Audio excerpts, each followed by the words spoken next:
खर्राटे मारने वाली बहू की परेशानी। शांति निवास नाम सुनते ही मन में एक ऐसे घर की छवि उभरती है जहां हवा भी धीरे धीरे बहती हो, हर कोने में सुकून बसा हो और लोग फुसफुसा कर बातें करते हो। लेकिन असलियत इस नाम से कोसों दूर थी। ये घर दिन में जितना शांत लगता, रात होते ही मानो किसी युद्ध क्षेत्र में बदल जाता। सब कुछ ठीक था जब तक इस घर में नई बहू लक्ष्मी की एंट्री नहीं हुई थी। लक्ष्मी दिन भर एकदम शालीन, विनम्र और सभ्य बहू की तरह व्यवहार करती, सबकी सेवा करती, समय पर चाय देती, दादी माँ के पाँव दबाती, मानो संस्कारों की मूर्ति हो। लेकिन रात होते ही लक्ष्मी का असली रूप सामने आता, उसके खर्राटों का आतंक। सन्नाटा छाया हुआ है, सभी अपने अपने कमरों में सोने की कोशिश कर रहे हैं। लक्ष्मी अपने कमरे में लेटी हुई है।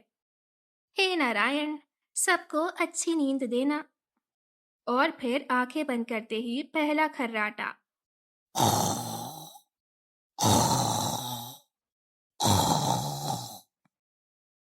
आज भी जैसे ही रात के 12 बजे लक्ष्मी के खर्राटों से बगल के घर का कुत्ता भौंकते भौंकते चुप हो गया। बगल के घर का कुत्ता भौ भौ कुत्ता भी जैसे बोल रहा था, ये किसका साउंड सिस्टम ऑन हो गया है भाई। इधर दादी माँ अपने कमरे में सोई थी, लेकिन अचानक से तेज खर्राटों की आवाज सुनकर डर के उठ गई। हे राम, ये कौन सी विपत्ति है जो हर रात सिर पर चढ़ बैठती है। हे राम, भूकंप आया क्या, या कोई रेलगाड़ी छत पे से निकल गई। कमरे के बाहर आती है और पंखा बंद करती है। लगता है आवाज बाहर से आ रही है। तभी लक्ष्मी का एक और खर्राटा, और ज्यादा तेज।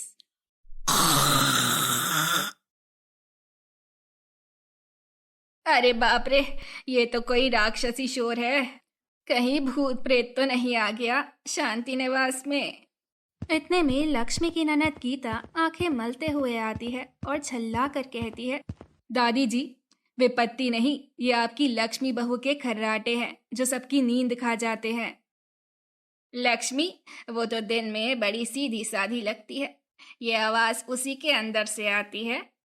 हाँ, और आज तो सबूत भी मिलेगा। गीता अपने मोबाइल का रिकॉर्डर ऑन करती है और चुपके से लक्ष्मी के कमरे के पास जाकर दरवाजे के नीचे से फोन रख देती है। इसके बाद गीता चुपके से लक्ष्मी के खर्राटों की रिकॉर्डिंग कर लेती है और उसे फैमिली ग्रुप में भेज देती है। कैप्शन था, पहचानो कौन सा ट्रैक्टर है। पृष्ठभूमि में खर्राटे की लाइव स्ट्रीमिंग। इधर दूसरे कमरे में लक्ष्मी की सास शारदा देवी और ससुर गोविंद बाबू सोए हुए थे, लेकिन खर्राटों की आवाज से उनकी नींद भी खुल जाती है।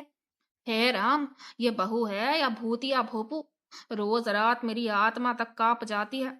लगता है कहीं आसपास रोड रोलर चल रहा है। वो तुम्हारी आत्मा कांपेगी भी क्यों नहीं।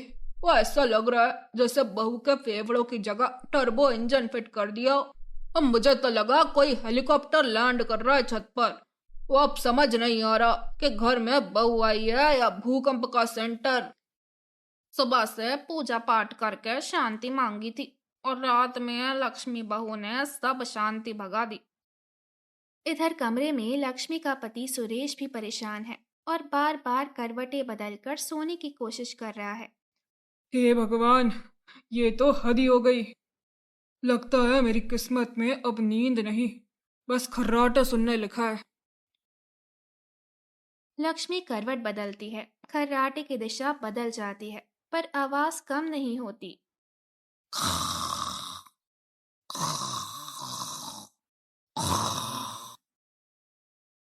कभी सोचता था शादी के बाद कोई मेरे लिए लोरी गाएगी, लेकिन ये तो डीजल इंजन ले आई है।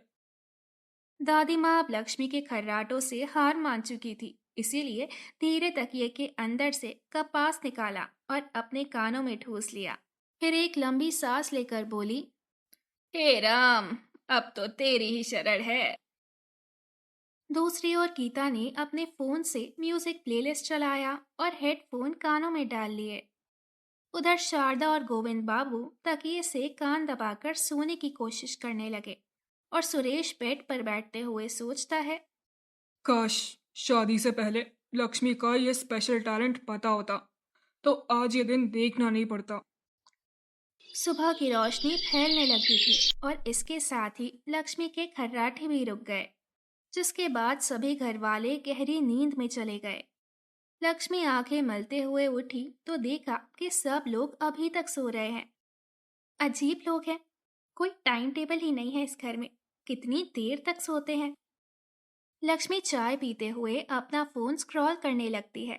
तभी उसे गीता का ग्रुप में सेंड किया हुआ मैसेज मिलता है, जिसे सुनते ही अचानक लक्ष्मी के चेहरे की मुस्कान गायब हो जाती है। ये तो मेरी आवाज है। मैं हूँ। मैं इतनी जोर से खर्राटे लेती हूँ। अब समझ में आया, सब लोग इतनी देर तक क्यों सो रहे हैं। रात में मैं उन्हें सोने ही कहाँ दे रही थी। अभी वो अपने ख्यालों में गुम थी, तभी बाहर से एक जोरदार आवाज आई। अरे ओ गोविंद, बाहर निकलो और पड़ोसियों की नींद उड़ा के देखो और कैसे खुद चैन की नींद सो रहा है। हाँ हाँ, निकलो बाहर, आज तो बात फाइनली कर लेते हैं। पड़ोसियों की आवाज सुन के लक्ष्मी चौंक गई। सुरेश, दादी, गीता, शारदा देवी और गोविंद बाबू सब चौंक कर उठे। अरे ओ क्या हो गया? उस सारे पड़ोसी बाहर क्यों खड़े हैं? पता नहीं, चलो चल के देखते हैं। गोविंद बाबू जैसे ही दरवाजा खोलकर बाहर आए, भीड़ उन पर टूट पड़ी। सारे पड़ोसी मानो किसी बड़े अपराध की शिकायत करने आए हो। ओ गोविंद जी, मेरे बेटे की आज बोर्ड की परीक्षा थी, लेकिन रात भर आपकी बहू के खर्राटों की वजह से सो नहीं सका वो। अब बताओ, ऐसी हालत में कैसे एग्जाम देगा? अब अगर फेल हो गया तो कौन जिम्मेदार होगा? मैं हार्ट पेशेंट हूँ, आपको तो पता ही है कि डॉक्टर ने मुझे आराम करने के लिए कहा है, लेकिन खर्राटे बंद हो तब तो किसी को आराम मिले। नाक में दम कर दिया है आपकी बहू ने। अरे हमें जॉब पर भी जाना होता है।